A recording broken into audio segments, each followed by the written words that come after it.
Hi, I'm Andy Temte, and welcome to Money Lessons. Join me every Saturday morning for bite-sized lessons that are designed to improve financial literacy around the world. Today is November the 29th, 2025.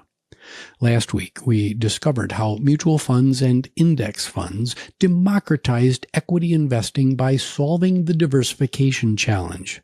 The 1940 Investment Company Act created the regulatory framework, and Jack Bogle's 1976 index fund innovation proved that ordinary investors could capture market returns at minimal cost. But mutual funds still required calling brokers and waiting days for transactions to clear.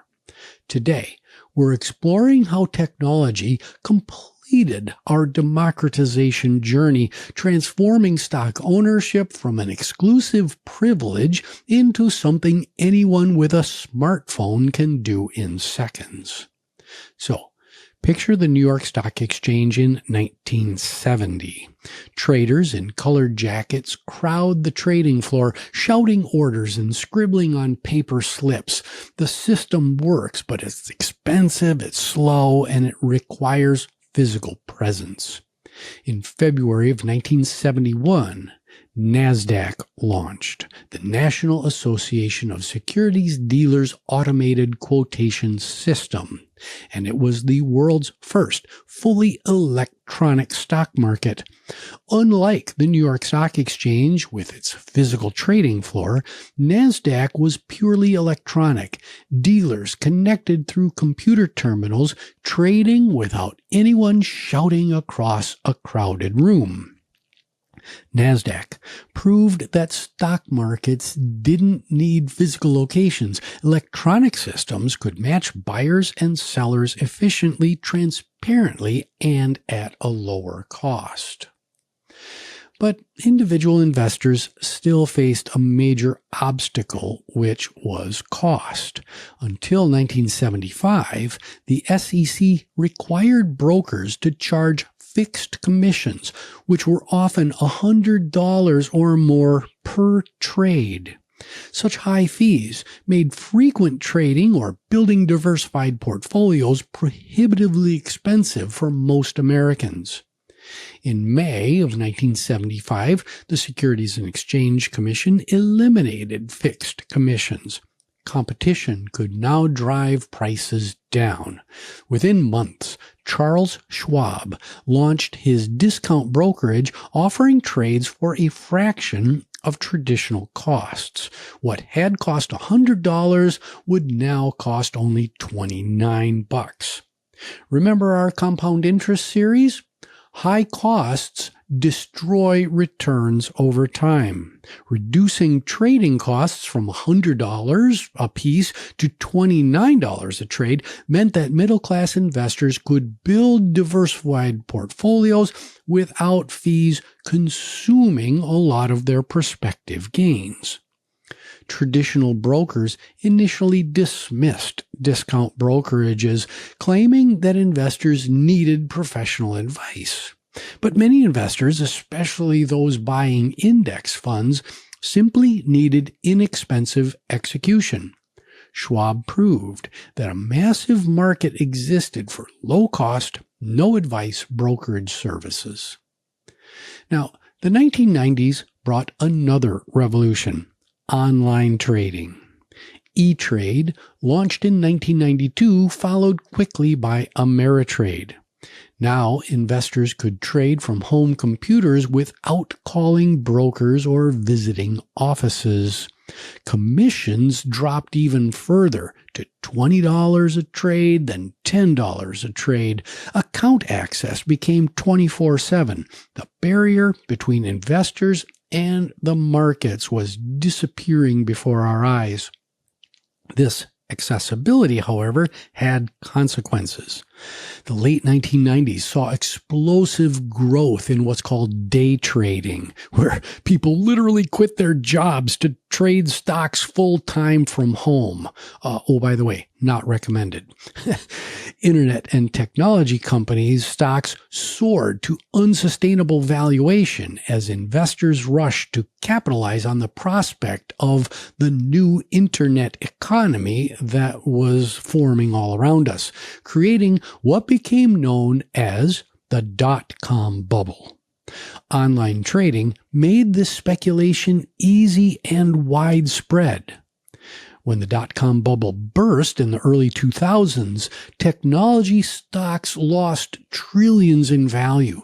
Many inexperienced traders who had quit their day jobs to day trade lost their entire savings, learning painful lessons about the difference between investing and speculation.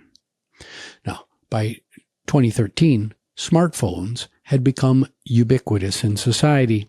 A new brokerage called Robinhood launched with a radical idea: zero commissions, no fees whatsoever for stock trades. The industry dismissed this as impossible. Are you seeing a trend here? Whenever there's an innovation, there's loads of people that are saying, oh, that's just nuts. We'll see that over and over again. How could brokerages survive without commission revenue?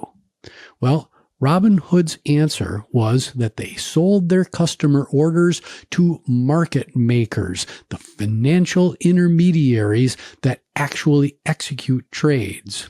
These intermediaries paid Robinhood for access to customer order flow, making their profits from the trading process itself, where you're just picking up pennies here and there.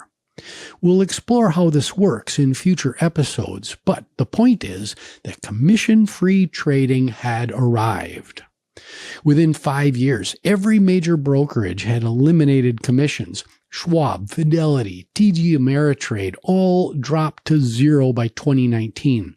The cost barrier to investing had completely disappeared. Robinhood and their competitors added another innovation called fractional shares. Previously, if a stock cost $1,000 per share, you needed $1,000 to invest.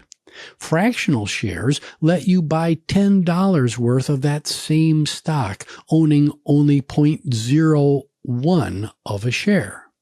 Remember our latte example from that compound interest series? Investing $5 daily is now literally possible through smartphone apps like Robinhood offering fractional shares. So, let's step back and see how far we've traveled through this series on equity securities. The Roman Publicani in 200 BCE required enormous amounts of wealth to participate in investing in state contracts.